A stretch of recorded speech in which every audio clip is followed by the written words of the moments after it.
Selamat datang di channel YouTube Borin Vlog.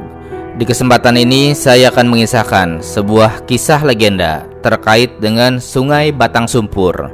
Sungai Batang Sumpur yang ada di Sumatera Barat, tepatnya di Kabupaten Pasaman dan juga Kabupaten Pasaman Barat. Bagaimana kisahnya? Silakan disimak berikut ini. Sungai Batang Sumpur adalah sungai yang melewati wilayah Sumatera Barat dan juga Riau. Di Sumatera Barat, sungai ini melewati Kabupaten Pasaman Barat dengan hulu sungai ini yang ada di Tanang Talu di Pasaman Barat, dan kemudian juga mengalir ke wilayah Kabupaten Pasaman termasuk Nagari Durian Tinggi dan Lubuk Sikaping. Lalu setelah melewati perbatasan Riau, sungai ini dikenal dengan nama Batang Rokan dan muaranya menuju Bagan Si Api-Api juga di Provinsi Riau. Adapun terkait dengan Sungai Batang Sumpur ini, ada sebuah kisah legenda berdasarkan cerita rakyat dari Sumatera Barat dan berikut adalah kisah lengkapnya. Alkisah, pada zaman dahulu kala, daerah yang sekarang berbatasan dengan Langung, Tarung-Tarung, Silayang, dan Langsat adalah suatu daerah yang subur dan sementara di tengahnya mengalir Sungai Batang Sumpur. Daerah ini laksana suatu kuali besar yang terletak di antara dua dataran tinggi. Di sana penduduknya berdiam dengan aman dan juga tentram. Dan pada suatu waktu ditakdirkanlah adanya seorang asing sebagai penguasa dan akan memerintah negeri tersebut.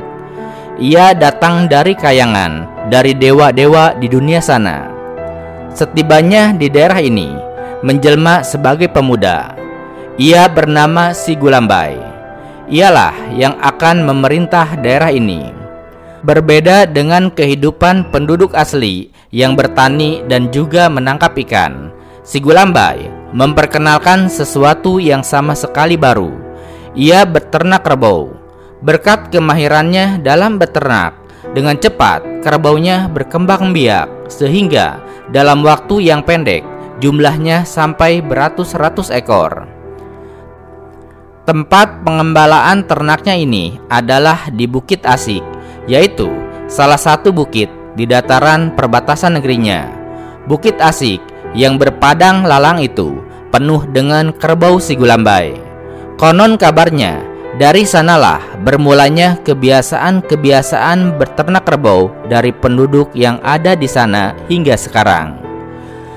Kemudian, di daerah yang aman dan damai ini juga berdiamlah seorang gadis yang sangat cantik. Lebih dari itu, ia adalah seorang gadis yang cerdas, sopan, dan mempunyai ilmu yang banyak. Ia adalah gadis yang luar biasa, berbeda dengan gadis-gadis lainnya yang ada di kampung tersebut. Apalagi ia dari keluarga bangsawan. Namanya adalah Putri Loyang Manggeni.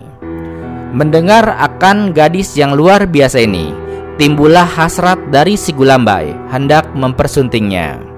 Ia yakin niatnya tentu akan terkabul. Mulailah ia mempersiapkan usaha ke arah itu. Tempat tinggal Si Gulambai dengan Putri Loyang Manggeni dibatasi oleh rawa-rawa dan juga sungai yang hanya bisa ditempuh dengan menggunakan sampan. Belum ada jalan darat melintas ke tempat itu. Si Gulambai pun kemudian menyuruh anak buahnya untuk mengumpulkan kayu, lalu membuat suatu perahu yang sangat besar dan juga megah. Maklum, ia adalah penguasa dan juga seorang yang kaya raya. Pembuatan perahu itu memakan waktu yang agak lama dan setelah siap, orang-orang pun kagum akan keindahannya. Dan pada suatu hari yang telah ditetapkan, kemudian diluncurkanlah perahu itu. Karena besarnya, banyak jumlah orang yang dibutuhkan untuk mendorong perahu tersebut. Bermula dari Bukit Asik, ramailah orang mendorongnya ke arah lembah dan juga rawa-rawa. Sebagai jalan dari perahu itu, sebagian bukit menjadi runtuh dan hingga terbentuklah sebuah celah. Sampai sekarang tempat itu masih demikian dan kemudian disebut dengan nama Bukit Putus. Selamatlah si Gulambai berlayar di atas rawa-rawa itu, langsung menuju ke rumah Putri Loyang Manggeni. Di sana, ia disambut dengan penuh kehormatan. Di dalam pembicaraan yang cukup lama, disampaikanlah maksud dan tujuannya, yaitu untuk meminang Putri Loyang Manggeni. Pada waktu itu, si Gulambai masih belum dapat jawaban atau kepastian. Manggeni hendak memikirkannya dalam beberapa hari ke depan. Namun demikian, sebenarnya ia hanya menunda waktu saja. Yang pasti, Putri Manggeni tidak menyukai si Gulambai. Semenjak semula, ia telah memutuskan untuk tidak menerima pinangan tersebut. Si Gulambai bukanlah jodohnya. Si Gulambai berbeda dengan orang kebanyakan. Ia dihargai hanyalah karena ternaknya yang banyak dan sebagai penguasa daerah tersebut. Oleh karena itu, pada hakikatnya ia bukanlah orang yang kaya dan juga berharga. Selanjutnya, melihat tubuhnya yang besar dan tinggi itu, ia juga bukanlah pasangan yang cocok. Inilah alasan dari Putri Manggeni untuk menolak si Gulambai. Dan kalau ia memutuskan demikian, tak seorang pun dapat memaksanya. Karena itu, yang dipikirnya sekarang adalah bagaimana jalan untuk menolak pinangan tersebut. Dari kedatangan si Gulambai, kelihatan bahwa ia mau mempertaruhkan apa saja supaya maksudnya tercapai. Satu-satunya jalan bagi Manggeni adalah meninggalkan tanah tumpah darahnya tersebut lalu menghilang. Kemudian dicarinyalah hari yang baik untuk meninggalkan tempat tersebut. Sementara ia mempersiapkan segalanya, dan pada saat yang sudah ditentukan, yakni pada malam hari, berangkatlah Manggeni dengan membawa seekor kuda kesayangannya. Secara diam-diam ia mengambil kuda dan kemudian menuntunnya berjalan beriringan ke suatu tempat yang agak ketinggian. Di sana, di atas sebuah batu besar, ia dan kudanya berdiri sejenak. Dari sana, ia memandang ke rumahnya dan sekitar kampung halamannya yang sebentar lagi akan ditinggalkannya. Keharuan dan kenangan terakhirnya rupanya telah meninggalkan bekas pada batu yang ia injak. Pada batu itu tertinggallah jejak kaki Manggeni berikut kaki kudanya. Sekarang, jejak itu masih ada dan dinamakan oleh para penduduk dengan nama Batu Jejak Putih. Konon kabarnya, keistimewaan batu jejak putih itu adalah bahwa jika orang-orang memasukkan kakinya pada jejak itu selalu akan pas, walau orang itu besar ataupun kecil. Lebih lanjut, setelah memandang sepuasnya, Manggeni kemudian menunggangi kudanya dan lari sekencang-kencangnya. Orang pun tidak mendengar lagi kemana ia pergi dan di mana ia berada. Sementara itu, beberapa saat sebelum ia menghilang, Manggeni telah mengirim pesan pada si Gulambai bahwa pinangannya telah ditolak. Si Gulambai dan penduduk di negeri itu pun tidak seorang pun mengetahui bahwa sejak saat itu si Manggeni telah menghilang. Menerima berita itu, si Gulambai menjadi naik pitam. Sebagai seorang penguasa yang kaya di daerah itu, penolakan tersebut adalah suatu penghinaan. Lebih hebat dari semula, maka tekadnya kini adalah mendapatkannya atau kalau tidak mau akan dibunuhnya. Dan untuk memaksakan maksudnya itu, ia akan mempergunakan kekayaannya. Ia tidak memperhitungkan lagi bahwa cara yang akan diambilnya akan membawa resiko yang amat besar. Ia pun segera memulai melaksanakan rencananya tersebut. Dengan membawa perbekalan secukupnya, yaitu nasi dan pakaian, ia pun berangkat bersama pengembala-pengembalanya, yaitu ke Bukit Asik, tempat di mana beratus-ratus kerbaunya digembalakan. Ia akan menunggu di pinggir sungai Batang Sumpur. sementara penggembala-penggembalanya akan menghalaukan seluruh ternak menuju sungai.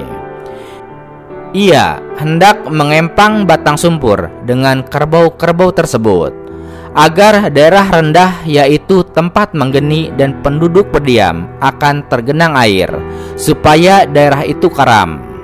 Dengan cara begini, diharapkan menggeni tidak ada jalan lain untuk menolak ramalannya. Sebenarnya, ia tidak tahu bahwa menggeni sudah tidak ada di desa tersebut. Hari dan waktu itu sedang tengah hari. Si Gulambai sedang duduk beristirahat di pinggir sungai Batang Sumpur, sementara pengembala-pengembala asik menghalau kerbau ke arah sungai Batang Sumpur. Dihidupkannya api, ditusuknya ikan lelan dan ikan barau yang berhasil ditangkapnya di sungai Batang Sumpur, dan kemudian langsung dibakarnya untuk teman makan nasi.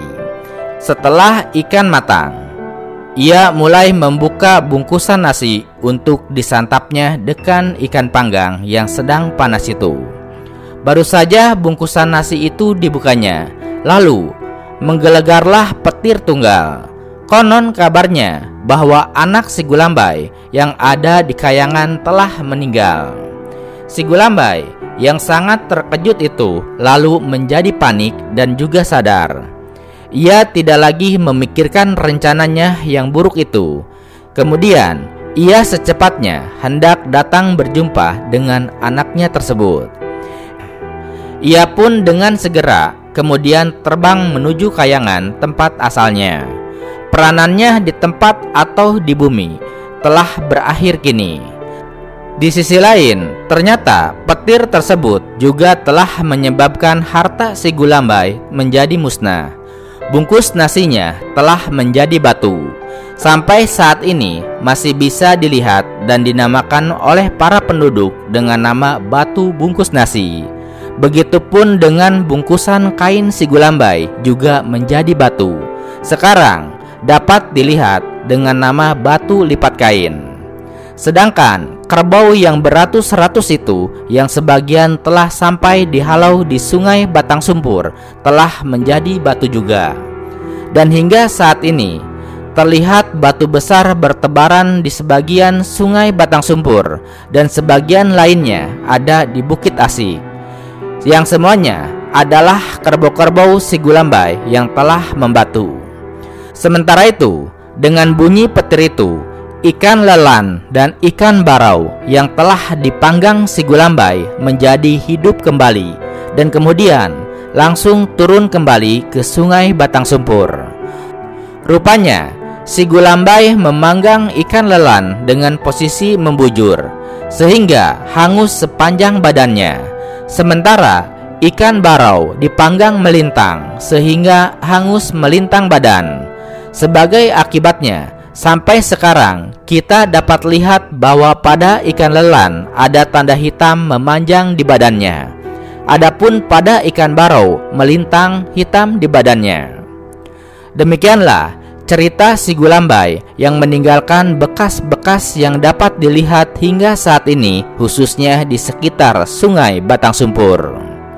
Itulah kisah legenda yang terkait dengan sungai Batang Sumpur. Lebih lanjut, pada sepanjang aliran sungai Batang Sumpur yang melintasi Kabupaten Pasaman dan juga Pasaman Barat, terdapat tradisi masyarakat yang disebut sebagai lubuk larangan atau ikan larangan. Masyarakat suatu desa bersepakat untuk menabung ikan dengan cara melarang warga menangkap ikan dalam batas tertentu, kurang lebih 400 meter selama periode tertentu, biasanya selama 1 tahun, sehingga ikan-ikan berkumpul di area tersebut. Dengan kesepakatan pula, pada saat yang tepat ikan tersebut akan dipanen bersama-sama. Untuk ikut menangkap ikan, setiap orang diharuskan membayar uang, yaitu kepada panitia penangkapan ikan, yang nantinya uang tersebut digunakan untuk keperluan sosial. Selain diramaikan oleh penangkap ikan, Ramai pula warga yang datang sekedar untuk menonton. Dengan sendirinya, banyak pula didirikan lapak-lapak penjual makanan dan juga minuman yang ada di sepanjang pinggiran Sungai Batang Sumpur. Maka jadilah acara penangkapan ikan larangan atau lubuk larangan tersebut sebagai sebuah festival tahunan yang bisa dikelola dengan baik, layak dijadikan ajang pariwisata. Nah, itulah sekilas terkait dengan legenda Sungai Batang Sumpur. Sungai Batang Sumpur yang ada di Kabupaten Pasaman Barat dan juga Kabupaten Pasaman di Provinsi Sumatera Barat. Terima kasih sudah menyimak kisah ini di channel YouTube Borin Vlog. Di channel ini, Anda juga bisa menyimak berbagai kisah legenda lainnya terkait dengan asal-usul sungai maupun asal-usul gunung, baik itu yang ada di Sumatera Barat maupun berbagai wilayah Indonesia. Terima kasih atas perhatiannya dan sampai jumpa di cerita lainnya.